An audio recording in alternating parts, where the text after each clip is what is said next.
श्री गणेशाय नमः।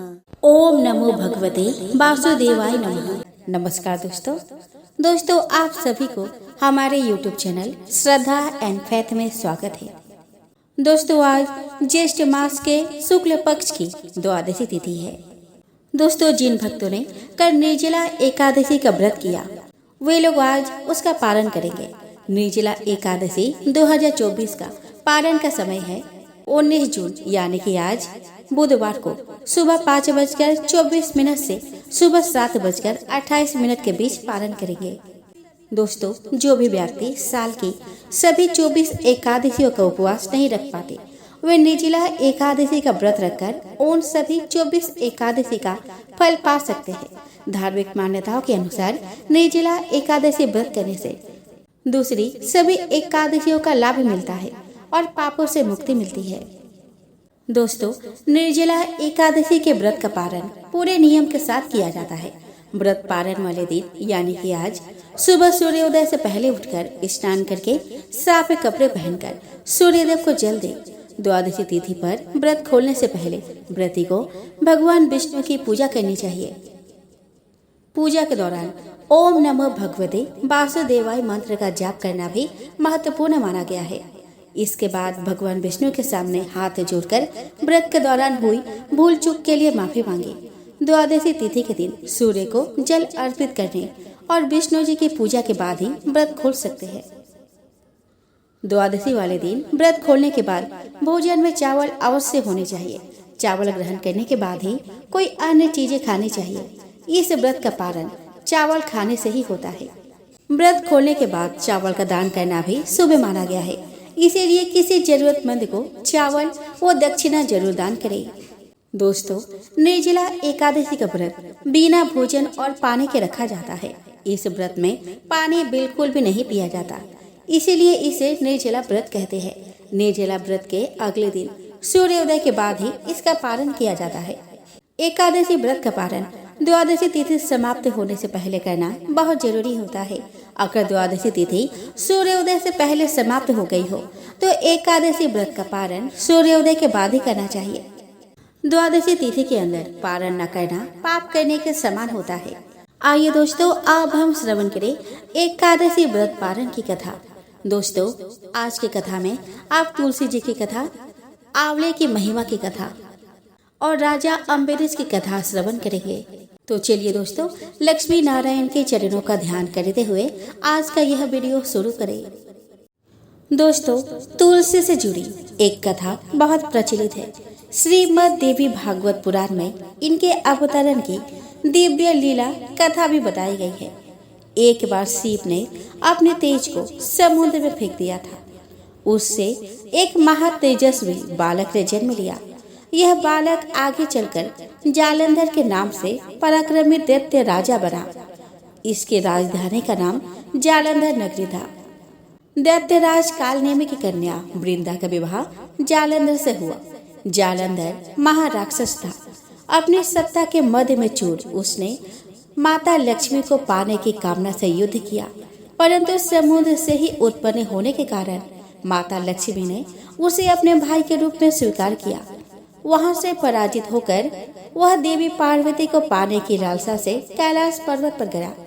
भगवान देवाधिदेव शिव का ही रूप धरकर माता पार्वती के समीप गया, परंतु मां ने अपने योग बल से उसे तुरंत पहचान लिया और वहां से अंतर्ध्यान हो गई। देवी पार्वती ने क्रुद्ध होकर सारा वृत्तांत भगवान विष्णु को सुनाया। जालंधर की पत्नी वृंदा अत्यंत पतिव्रता स्त्री थी। उसी के पतिव्रत धर्म के शक्ति से जालंधर न तो मारा जाता था और न ही पराजित होता था। इसीलिए जालंधर का नाश करने के लिए वृंदा के पतिव्रत धर्म को भंग करना बहुत ही जरूरी था। इसी कारण भगवान विष्णु ऋषि का वेश धारण कर वन में जा पहुँचे। वहाँ वृंदा अकेले भ्रमण कर रही थी। भगवान के साथ 2 मायावी राक्षस भी थे, जिन्हें देखकर वृंदा भयभीत हो गई। ऋषि ने वृंदा के सामने पल में दोनों को भस्म कर दिया।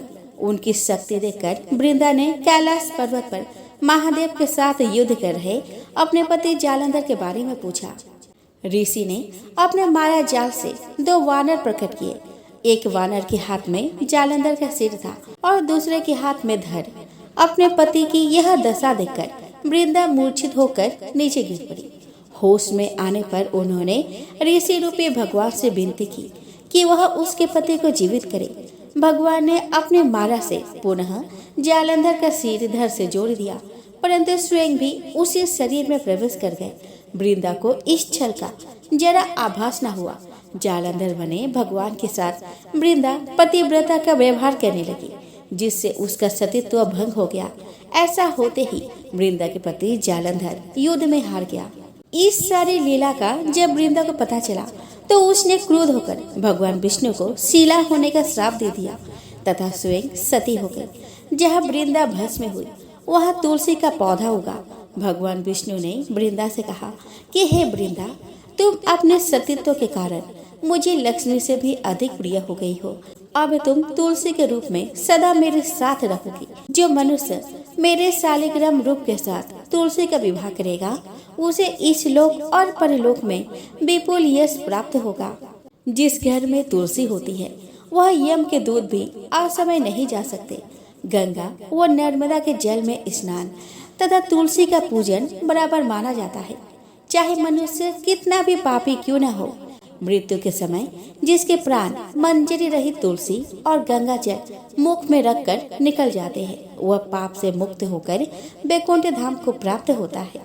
जो मनुष्य तुलसी व आंवले की छाया में अपने पितरों का श्राद्ध करता है, उसके पितर मोक्ष को प्राप्त हो जाते हैं। तो प्रेम से बोले तुलसी मैया की जय हो। पूर्व काल की बात है, एक चंडाल शिकार खेलने के लिए वन में गया। वहां अनेकों मृगों और पक्षियों को मारकर जब वह भूख प्यास से अत्यंत पीड़ित हो गया, तब सामने ही उसे एक आंवले का वृक्ष दिखाई दिया। उसमें खूब मोटे मोटे फल लगे थे। चांडाल सहसा वृक्ष के ऊपर चढ़ गया और उसके उत्तम उत्तम फल खाने लगा। प्रारब्धवश वो वृक्ष के शिखर से पृथ्वी पर गिर पड़ा और वेदना से व्यथित होकर इस लोक से चल बसा। तदंतर संपूर्ण प्रेत, राक्षस, भूतगण और यमराज के सेवक बड़ी प्रसन्नता के साथ वहां आए, किंतु उसे ले जा ना सके।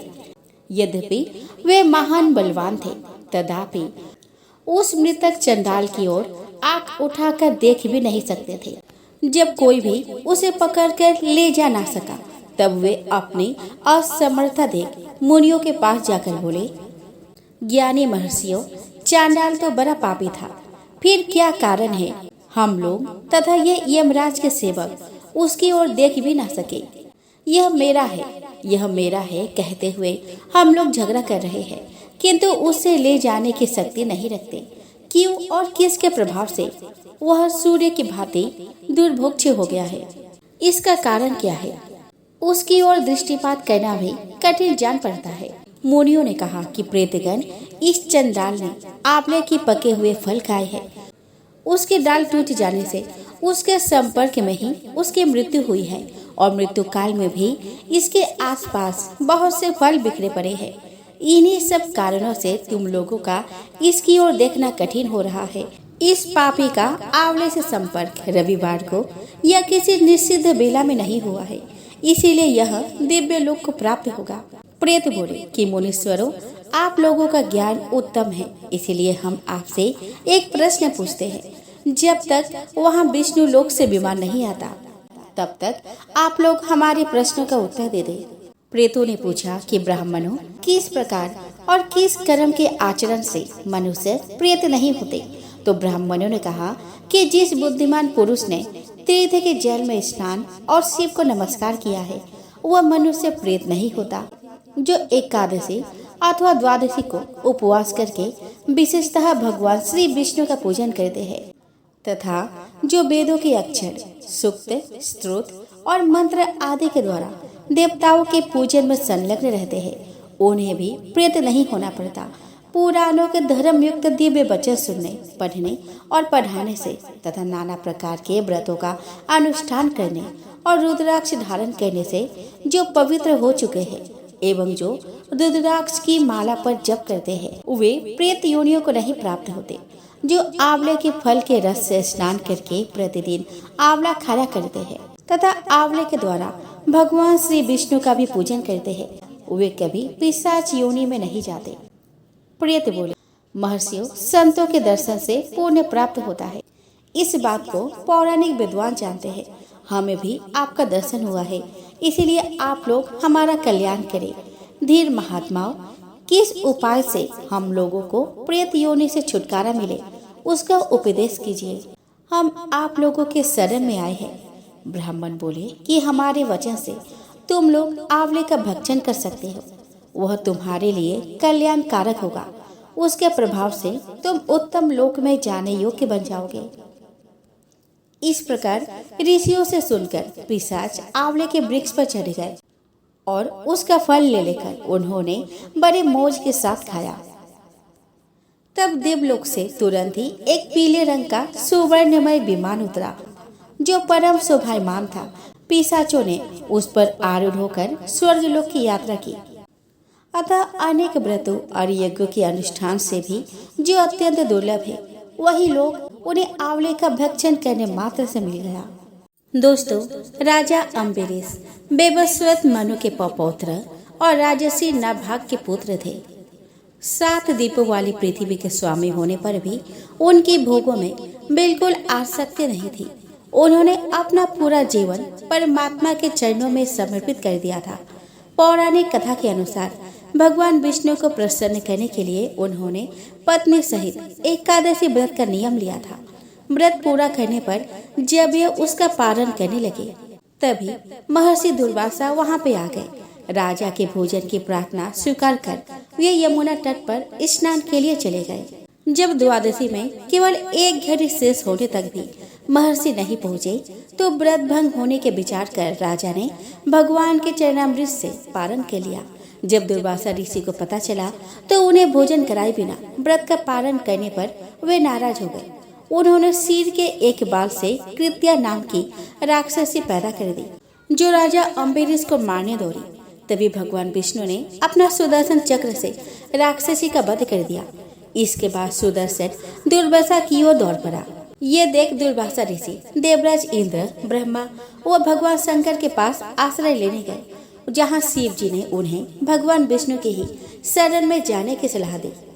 अंत में दुर्वासा बैकुंठ गए और भगवान विष्णु के चरणों पर गिर पड़े। उन्होंने भी उन्हें वापस राजा अम्बरीश के पास जाने पर ही शांति मिलने की बात कही। यह सुन दुर्वासा मुनि फिर से राजा अम्बरीश के पास गए और उनके चरणों में गिर पड़े। यह देख राजा को बड़ा संकोच हुआ। उन्होंने स्तुति करके सुदर्शन को शांत कर दुर्वासा ऋषि के प्राणों की रक्षा की और ऋषि को भोजन करवाकर खुद भी भोजन ग्रहण किया।